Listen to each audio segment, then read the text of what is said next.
షర్మిలతో విజయసాయిరెడ్డి భేటీ ఆంధ్రప్రదేశ్ రాజకీయాల్లో ఊహించని కీలక పరిణామాలు చోటు చేసుకుంటున్నాయి. తాను రాజకీయాల నుంచి వైదొలుగుతున్నట్టు ప్రకటించిన వైసీపీ రాజ్యసభ మాజీ సభ్యుడు విజయసాయిరెడ్డి ఇక తాను వ్యవసాయం చేసుకోవడానికే పరిమితం అవుతానని చెప్పి తాజాగా ఏపీసీసీ అధ్యక్షురాలు వైఎస్ షర్మిలతో భేటీ అయ్యారు. హైదరాబాద్ లోని లోటస్ పాండ్ లో వైఎస్ షర్మిల నివాసంలో ఈ భేటీ జరిగినట్టు పెద్ద ఎత్తున సంచలనం రేపుతోంది. సాయిరెడ్డికి వైఎస్ షర్మిలకు మధ్య దాదాపు 3 గంటల పాటు సమావేశం జరిగినట్టు టాక్ వినిపిస్తోంది.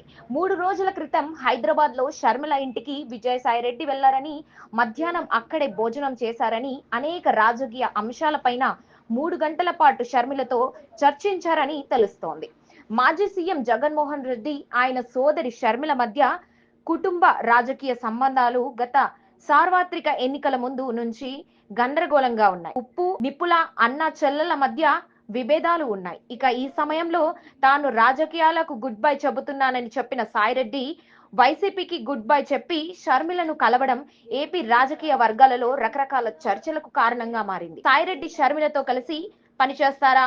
ప్రస్తుత రాజకీయాల పైన చర్చించిన అనంతరం విజయసాయిరెడ్డి భవిష్యత్తులో షర్మిలతో కలిసి పనిచేయాలని నిర్ణయం తీసుకున్నట్టుగా కూడా పెద్ద ఎత్తున ప్రచారం సాగుతోంది. అయితే మాజీ సీఎం జగన్ తో షర్మిలకు సహోద్య కుదుర్చాలని జగన్ విజయసాయిరెడ్డిని షర్మిల వద్దకు పంపించినట్టుగా కూడా మరో ప్రచారం జరుగుతోంది. ఏది ఏమైనప్పటికీ తాజాగా వైసీపీకి రాజీనామా చేసిన విజయసాయిరెడ్డి షర్మిలతో భేటీ కావడం రాజకీయ వర్గాలలో చర్చకు కారణమైంది.